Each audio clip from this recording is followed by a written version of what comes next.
तो बच्चों, एक बार फिर से आप सभी का स्वागत है आपके अपने YouTube channel the PCM vision में।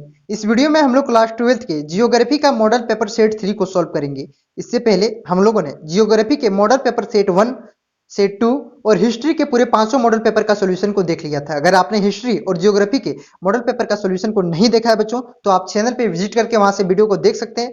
नहीं तो उसका लिंक हम लोगों ने डिस्क्रिप्शन पे दिया हुआ है, आप लोग वहां पर भी जाकर के देख सकते हैं बच्चों। तो अगर आप चैनल पे नहीं है तो हमारे चैनल को सब्सक्राइब कर लीजिएगा, क्योंकि इस प्रकार के वीडियो आपको इस चैनल के मिलते रहेंगे। साथ ही साथ आपके जितने भी आर्ट्स का मॉडल पेपर का सॉल्यूशन है, उन सभी का सॉल्यूशन इस चैनल के माध्यम से आपको प्रोवाइड करा दी जाएगी। तो चैनल पे नए हैं तो चैनल को सब्सक्राइब कर लेंगे, ठीक ना।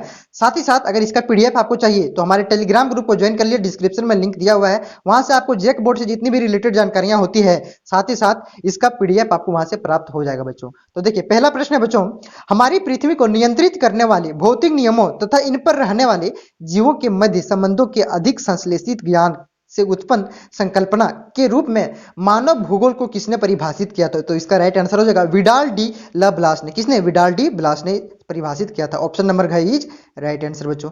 आप लोग मिलाते चलिएगा तो नोट करते चलिए चलना आपको कॉपी में, ठीक ना। इस मॉडल पेपर से आपका लगभग 40 से 50% प्रश्न आने की संभावना है बच्चों, क्योंकि 5 मॉडल प्रश्न पत्र है आपका, ठीक ना। तो सभी का सोल्यूशन आपको जरूर देखना है और वीडियो को अंत तक देखना है। देखिए, निम्नलिखित में से कौन सा एक भूगोल का वर्णक नहीं है? कौन सा कथन भूगोल का वर्णक नहीं है? तो इसका राइट आंसर होगा प्रौद्योगिकी के विकास के फलस्वरूप आधुनिक समय में भूगोल प्रासंगिक नहीं है। तो इसका राइट आंसर हो जाएगा ऑप्शन नंबर घ, ठीक ना। उसके बाद है, निम्नलिखित में से कौन सा एक लोगों और पर्यावरण के बीच का अन्योन्य क्रिया का सर्वाधिक महत्वपूर्ण कारक है? तो इसका राइट आंसर हो जाएगा 3 नंबर का ऑप्शन नंबर ख, प्रौद्योगिकी की, ठीक ना। क्लियर है।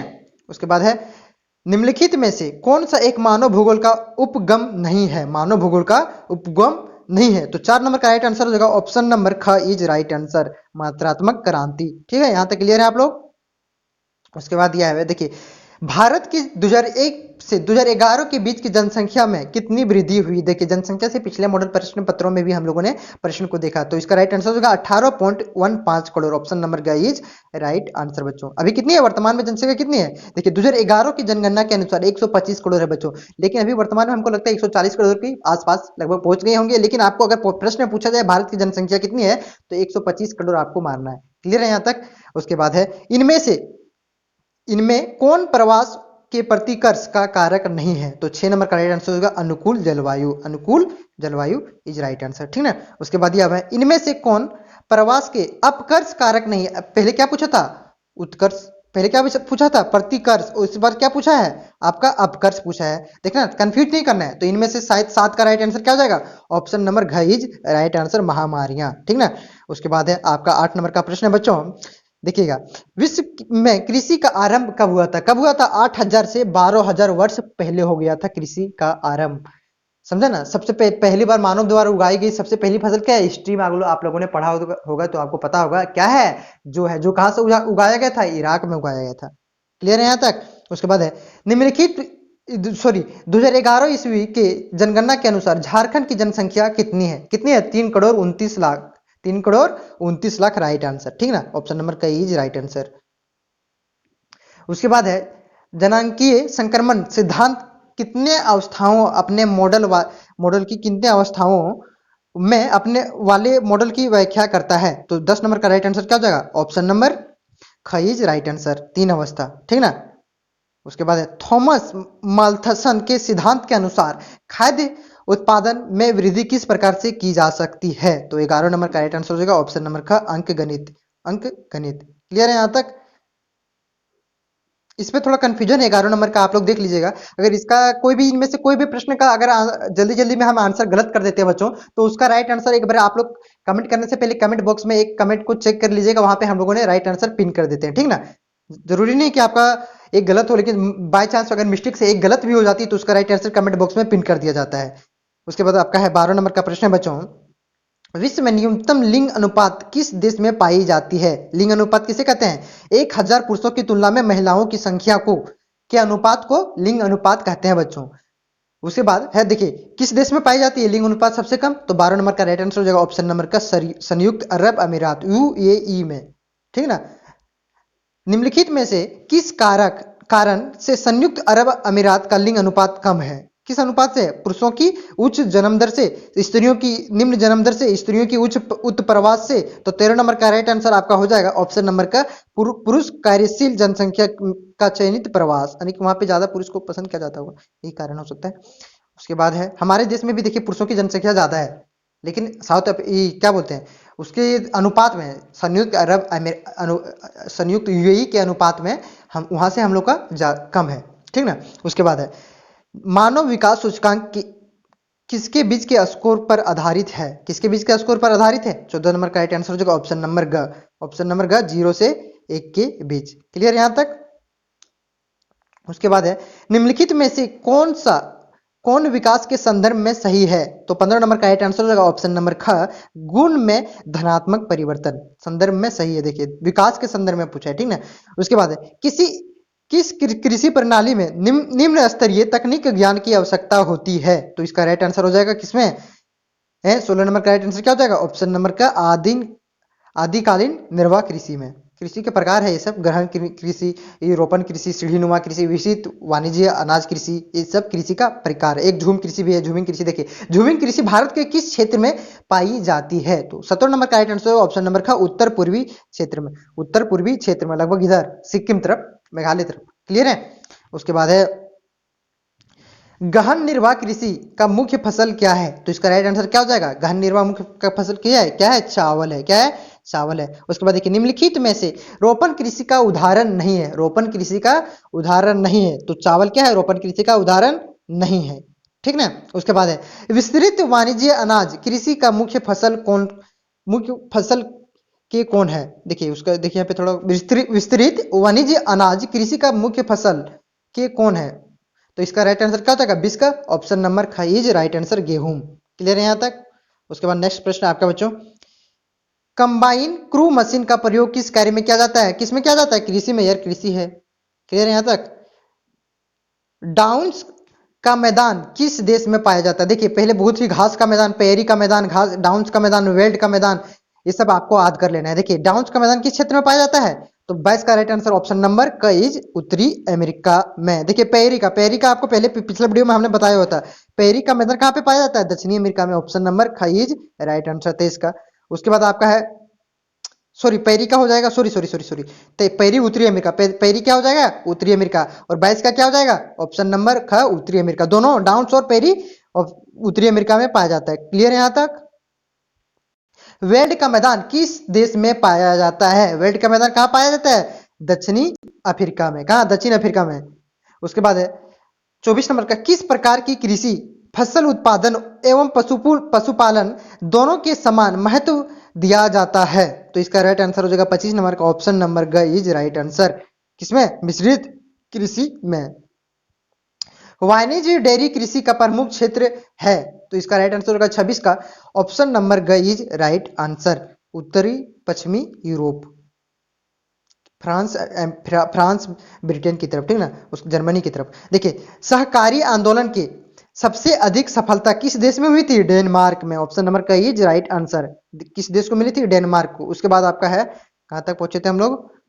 हाँ हाँ यहां तक हम लोग पहुंच गए थे ना। आपका 29 नंबर का प्रश्न है बच्चों, देखिएगा खनन का वास्तविक विकास किस क्रांति के पश्चात हुआ था? तो किस क्रांति के पश्चात? औद्योगिक क्रांति के पश्चात। ऑप्शन नंबर घ इज राइट आंसर।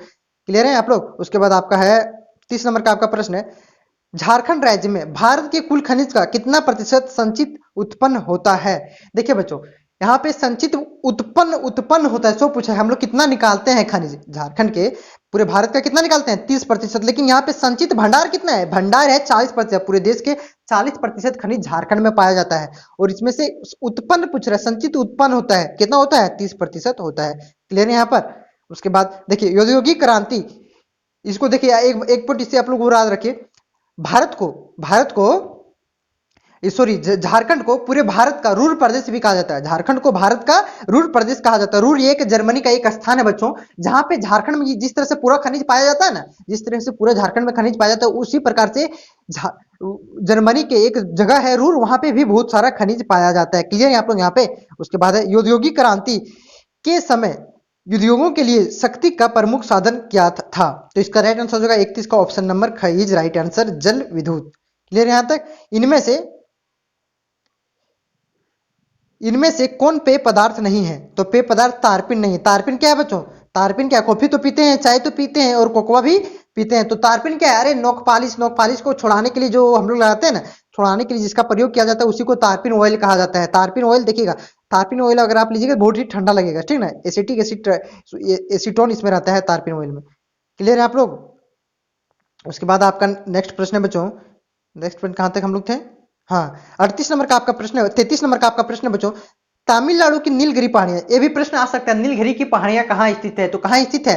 तमिलनाडु में नीलगिरी की पहाड़ियां स्थित है बच्चों, समझे ना। और देखिए यहाँ से इस तरह है, तो यहाँ पे जो तमिलनाडु है, इधर से भी एक पहाड़ आता है, उधर से भी पहाड़ आता है, तो यहाँ पे जो तमिलनाडु यहीं पे नीलगिरी की पहाड़ियां स्थित है। तो आपसे ये प्रश्न पूछा है, तमिलनाडु की नीलगिरी पहाड़ियों में किस फसल की बागवानी की जाती है? तो किस फसल की बागवानी की जाती है? तो आपका राइट आंसर हो जाएगा चाय की बागवानी की जाती है। क्लियर है यहाँ तक आप लोग? उसके बाद है, मिश्रित अर्थव्यवस्था में किस प्रकार के उद्यम पाए जाते हैं? किस प्रकार के उद्यम पाए जाते हैं? तो 34 नंबर का राइट आंसर हो जाएगा सार्वजनिक उद्यम पाए जाते हैं। क्लियर यहाँ तक आप लोग? उसके बाद 35 नंबर का आपका प्रश्न बच्चों, देखिए जर्मनी के रूर, देखिए बोले ना रूर कहाँ है? जर्मनी में क्षेत्र में पाए जाने वाले कोयले के आधार पर किस उद्योग का व्यापक विकास हुआ था? तो किस उद्योग का व्यापक विकास हुआ था? इस्पात का। देखिए झारखंड में भी इस्पात के उद्योग का बहुत ही ज्यादा विकास हुआ है। देखिए बोकारो में भी है, बोकारो में है बोकारो स्टील भी है, जमशेदपुर में भी टाटा आयरन एंड स्टील है। आपका गिरिडीह के क्षेत्र में देखिए कितनी कितनी बहुत सारे फैक्ट्रियां लगी हुई है, धनबाद में बहुत सारी फैक्ट्रियां लगी हुई। कारण क्या है? यहाँ पे कोयले की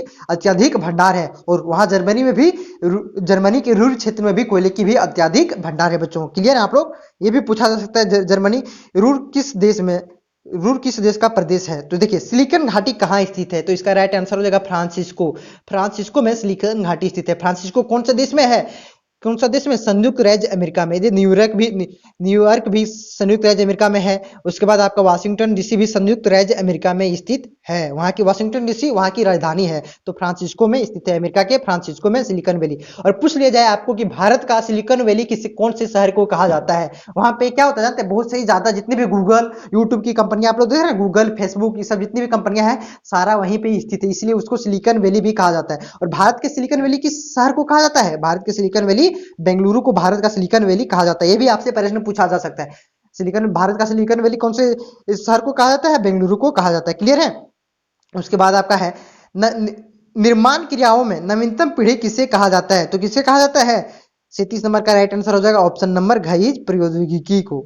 ऑप्शन नंबर घाईज राइट आंसर। उसके बाद है, निम्नलिखित में से किस अर्थव्यवस्था के उत्पादन का स्वामित्व व्यक्तिगत होता है? तो 38 का राइट आंसर हो जाएगा आपका ऑप्शन नंबर का पूंजीवादी। क्लियर है यहां तक? भारत में 1991 की जनगणना के आधार पर नगरीय बस्ती का जन घनत्व किसे कहते हैं? मतलब घनत्व किसे कहते हैं बच्चों? कि मतलब 100, समझ लीजिए कि मतलब ये क्षेत्रफल है ना, ये क्षेत्रफल में कितना आदमी रह रहा है उसी को घनत्व कहते हैं। प्रति इकाई क्षेत्रफल पे कितने व्यक्ति रह रहे हैं, प्रति 1 किलोमीटर में कितने व्यक्ति आपका निवास कर रहे हैं उसी को जनसंख्या घनत्व कहते हैं, ठीक ना। देखिए तो कितना था? 39 नंबर का राइट आंसर हो जाएगा ऑप्शन नंबर ख 400 व्यक्ति का घनत्व था। नगरीय पूछा, यहाँ पे गांव में नहीं पूछा, नगरीय पूछा है, ठीक ना।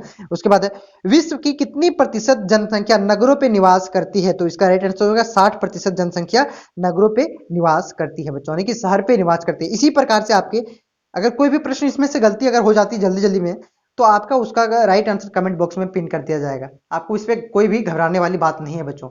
बाय चांस, ऐसे तो गलत होने की संभावना नहीं है, बाय चांस अगर कोई भी गलत हो जाती है एक प्रश्न, मान के चलिए एक से ज्यादा गलत नहीं हो सकता, मुझे उम्मीद है, तो इसका राइट आंसर कमेंट बॉक्स में पिन कर दिया जाएगा। इसी प्रकार से आपका पूरे 500 मॉडल पेपर का सॉल्यूशन, पूरे 500 मॉडल पेपर का सॉल्यूशन इस चैनल के माध्यम से प्रोवाइड करवा दी जाएगी। अगर आप चैनल पे नए हैं तो चैनल को सब्सक्राइब कर लीजिए, और पॉलिटिकल साइंस का जैसे ही उसका मॉडल पेपर आता है आपको उसका भी सॉल्यूशन प्रोवाइड करा दी जाएगी। तो हमारे टेलीग्राम ग्रुप को आप लोग ज्वाइन कर लेना बच्चों, क्योंकि एक दिन में यूट्यूब क्या करता है, 3 वीडियो से ज्यादा का नोटिफिकेशन, अगर हम 3 वीडियो अपलोड करते हैं उससे ज्यादा अपलोड करते हैं तो उसका नोटिफिकेशन यूट्यूब नहीं पहुंचाता बच्चों आप तक। तो आप लोगों को चैनल पे एक बार चेक करते रहना है, नहीं तो डिस्क्रिप्शन में टेलीग्राम ग्रुप का लिंक दिया हुआ है, आप लोग वहां से जाकर के उसे ज्वाइन करते हैं, वहां पे हम वीडियो को फॉरवर्ड कर देते हैं। तो आज के लिए इतना है बच्चों। अभी कुछ देर बाद आपका जियोग्राफी का सेट नंबर 4 का सोल्यूशन आ जाएगा, और इकोनॉमिक्स का सेट नंबर 2 या तो 3 भी आ सकता है, ठीक ना। तो आज के लिए बस इतना ही बच्चों।